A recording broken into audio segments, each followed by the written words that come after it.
Hi viewers, welcome to my channel. இன்றைக்கி நம்ம ஒரு அருமையான சைட் டிஷ் பார்க்க போகிறோம். இது சப்பாத்தி, பூரி இது எல்லாத்துக்குமே நல்லாயிருக்கும். அட் த சேம் டைம் ரைஸுக்கும் நல்லாயிருக்கும். தயிர்ஜா, ரசஞ்சா எல்லாத்துக்குமே நல்லாயிருக்கும். இது வந்து என்னென்னா, நான் வந்து கேப்சிகம் வச்சு ஒரு இது சைட் டிஷ் பண்ண போகிறேன். இதுக்கு நான் வந்து கேப்சிகம் வந்து கிட்டத்தட்ட 200 to 250 கிராம் வரைக்கும் எடுத்துட்டுருக்கேன். அதை வந்து இந்த மாதிரி இப்படி கட் பண்ணி வச்சுட்டுருக்கேன், இவ்வளோ பெரிய பீசஸாக. மற்றபடி வந்து நம்ம என்னென்ன பண்ணுறோங்கிறத பார்த்துடலாம். ஒரு வெங்காயமும் மீடியம் சைஸ் வெங்காயம் கட் பண்ணி எடுத்துட்டுருக்கேன். இப்போ வந்து இதுக்கு இந்த ஸ்பூனால் ஹீப்டு டேபிள் ஸ்பூன் இதால் 3 ஸ்பூன் வந்து கடலமாவு எடுத்துட்டுருக்கேன். ஃபஸ்ட்டு கடலமாவை போட்டு நம்ம நல்லா வறுத்துக்கலாம். கடலமாவை நல்லா 3-4 நிமிஷம் நல்லா வறுபடணும். கலர் கொஞ்சம் மாறி பொன்னரமாக லைட் பொன்னரமாக ஆனும். நல்ல வாசனை வரணும், அது வரைக்கும் வறுக்கணும். அது ரொம்ப மாறக்கூடாது, கலர் ரொம்ப லைட்டாக மாறும். அட் த சேம் டைம் நல்ல வாசனை வரும். அதோட டெக்ஸ்சர் வந்து மாறி இருக்கும், பார்த்தா உங்களுக்கு தெரியும். அது வரைக்கும் வறுத்துக்கணும்.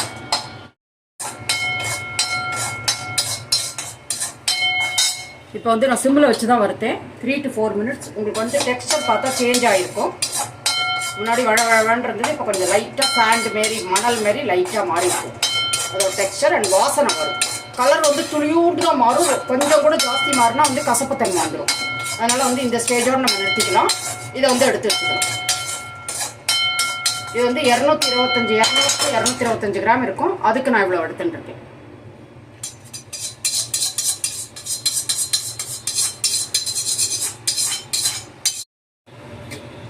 அடுப்பில் இப்போ அதே கடாயை வச்சுட்டேன். கிட்டத்தட்ட 1.5 டீஸ்பூன் வந்து எண்ணெய் விட்டுருக்கேன்.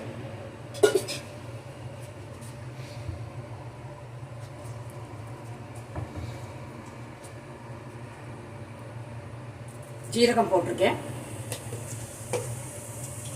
1/2 டீஸ்பூன். ஒரு 8 பல்லு பூண்டை வந்து கட் பண்ணி போட்டிருக்கேன் சின்ன பீசஸாக. அதுக்கப்புறம் வந்து ஒரு 2 பச்சை மிளகாயை பொடியாக நறுக்கி போட்டுருக்கேன். உங்களுக்கு வாயில் கட்டுப்படுன்னு நினச்சா நீங்கள் பெருசாகவும் போடலாம்.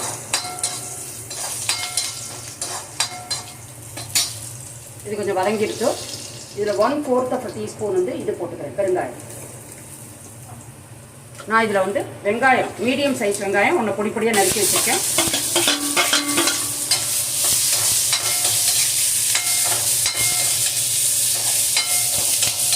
வெங்காயம் ஓரளவு வதங்கட்டும். ரொம்ப டிரான்ஸ்லூசண்ட்டாக அப்படி இல்லை, கொஞ்சம் வதங்கட்டும்.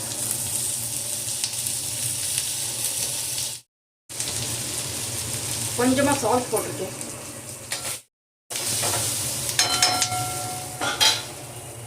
இப்போ வந்து வெங்காயம் ஓரளவு வதங்கிடுச்சு. இந்த அளவு வதங்கினா போதும். இதில் வந்து நான் கேப்சிகத்தை போட்டுக்கிறேன். யார் வந்து வெங்காயம் பூண்டு சாப்பிட மாட்டேங்களோ அவள் வந்து வெங்காயம் பூண்டு இல்லாமலும் இதை பண்ணலாம் நீங்கள். இப்போ வந்து இதில் வந்து மஞ்சள் பொடி போட்டுடுறேன் கொஞ்சமாக, 1/4 டீஸ்பூன்.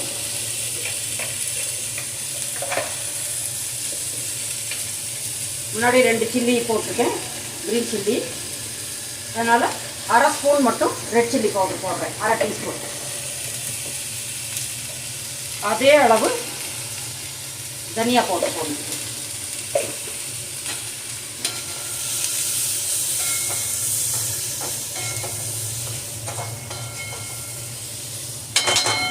இதுக்கு தேவையான உப்பு கொஞ்சம் போட்டுடலாம். மொத்தமாக நான் கிட்டத்தட்ட வந்து ஒரு 1/2 டீஸ்பூன் 3/4 டீஸ்பூன் போட்டுக்கணும் உப்பு. நீங்கள் பார்த்துட்டு டேஸ்ட் பண்ணிட்டு அதுக்கேற்ற மாதிரி போட்டுக்கணும். இப்போ வந்து இது கொஞ்சம் வதங்கட்டும். இந்த வெஜிடபிள் பண்ணுறதுக்கு இன்க்ரீடியன்ட்ஸ் உங்களுக்கு ஒன்றும் நிறையா தேவையில்லை. அட் த சேம் டைம் இது ரொம்ப சீக்கிரம் ரெடி ஆகிடும். கொஞ்சம் வதங்கட்டும். இதை நான் மூடி வைக்கிறேன்.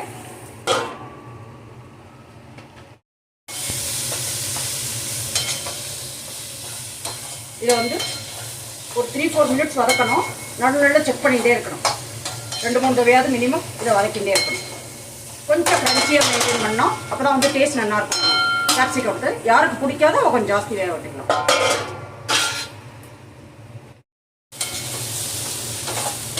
இப்போ ஓரளவு வதங்கி எடுத்தோம். இன்னும் ஒரு 1 நிமிஷம் வதங்கட்டும். இன்னும் கொஞ்சம் வதங்கட்டும். அதுக்கப்புறம் நம்ம வந்து கடலமாவை ஆட் பண்ணலாம்.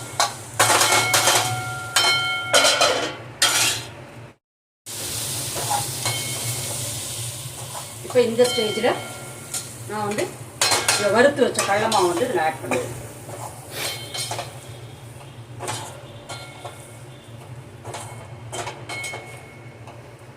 கடல மாவு இதில் ஆட் பண்ணோன்னா நம்ம இப்படி மூடி வச்சுட்டோன்னா சிம்மில் வச்சு ஒரு 5 மினிட்ஸ் போல் நம்ம திறந்து பார்த்தோன்னா அது வந்து அந்த அதில் உள்ள அந்த வேப்பர்லாம் அந்த இதெல்லாம் ஸ்டீம்லாம் வந்து அதில் விழுந்து அழகாக அந்த கடல மாவு வந்து நல்லா வெந்துடும்.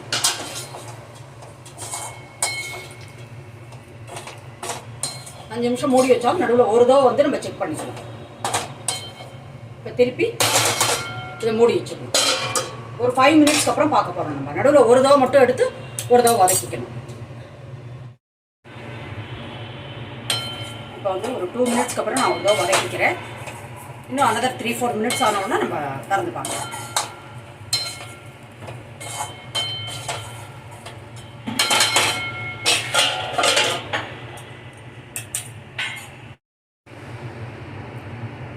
உங்களுக்கு எந்த ஸ்டேஜ்லேயாவது கொஞ்சம் ட்ரையாக இருக்கிற மாதிரி தோணுச்சுன்னா சும்மா ஒரு 2 ஸ்பூன் அல்லது 1 ஸ்பூன் தண்ணி விட்டு அதை மிக்ஸ் பண்ணிக்கலாம். இன்னும் ஒரு 2-3 மினிட்ஸில் நம்ம பார்க்கலாம். மொத்தமாக வந்து 5 to 6 மினிட்ஸ் நான் வந்து மூடி வச்சுருந்தேன். இப்போ வந்து இதில் லாஸ்ட்டாக சாட் மசாலா வந்து ஒரு 1/2 ஸ்பூன் போட்டிருக்கேன். உங்கள்கிட்ட சாட் மசாலா இருந்தால் போடலாம். இல்லைன்னா நீங்கள் வந்து லெமன் ஒரு மூடி லெமனை கட் பண்ணிட்டு மீடியம் சைஸ் லெமனை ஒரு மூடியை வந்து நீங்கள் ஸ்க்வீஸ் பண்ணி போடலாம். லெமன் போடுற பட்சத்தில் இதை வந்து கேஸை மூடிட்டு அதுக்கப்புறம் தான் போடணும், இல்லாட்டி இந்த கசப்பாகிடும். அதனால இப்போ நம்மளோட இது வந்து ரெடி ஆகிடுது. இப்போ வந்து நீங்கள் இந்த ஸ்டேஜ்லேயும் நீங்கள் ஜஸ்ட் மூடி வச்சா ஒரு 5-7 மினிட்ஸ் மூடி வச்சுட்டு அப்புறமா எடுத்து சர்வ் பண்ணால் உங்களுக்கு வந்து ரொம்ப அது வந்து எல்லாம் அதோட ஒட்டி இப்போ மசாலாலாம் ஒட்டி ரொம்ப இதுவாக டேஸ்டியாக இருக்கும். இப்போ நம்ம ஒரு 3-4 மினிட்ஸ் கழித்து இதை எடுத்துடலாம். 3-4 மினிட்ஸ் ஆகிடுது. இப்போ வந்து நான் அதை சர்விங் பவுலில் மாற்றிடுறேன். இப்போ நம்மளோட டேஸ்டியான ரொம்ப குறைச்ச இன்க்ரீடியன்ஸ் உள்ள கேப்சிகமோட சைட் டிஷ் வந்து ரெடி ஆகிடுது. இந்த ரெசிபி பண்ணுறது ரொம்ப ஈஸி. பிகினர்ஸ், பேச்சுலர்ஸ் எல்லாத்துக்குமே ரொம்ப ஈஸியான ரெசிபி. அண்ட் வந்து இன்க்ரீடியன்ஸும் ரொம்ப குறைச்சல். இந்த ரெசிபியை கட்டாயம் பண்ணி பாருங்க. அப்படி இந்த ரெசிபி உங்களுக்கு யூஸ்ஃபுல்லாக இருந்ததுன்னா என் சேனலை லைக் பண்ணி, ஷேர் பண்ணி, சப்ஸ்கிரைப் பண்ணுங்க. மீண்டும் ஒரு நல்ல ரெசிபியோடு நான் உங்களை மீட் பண்ணுறேன். until then, take care. Thank you.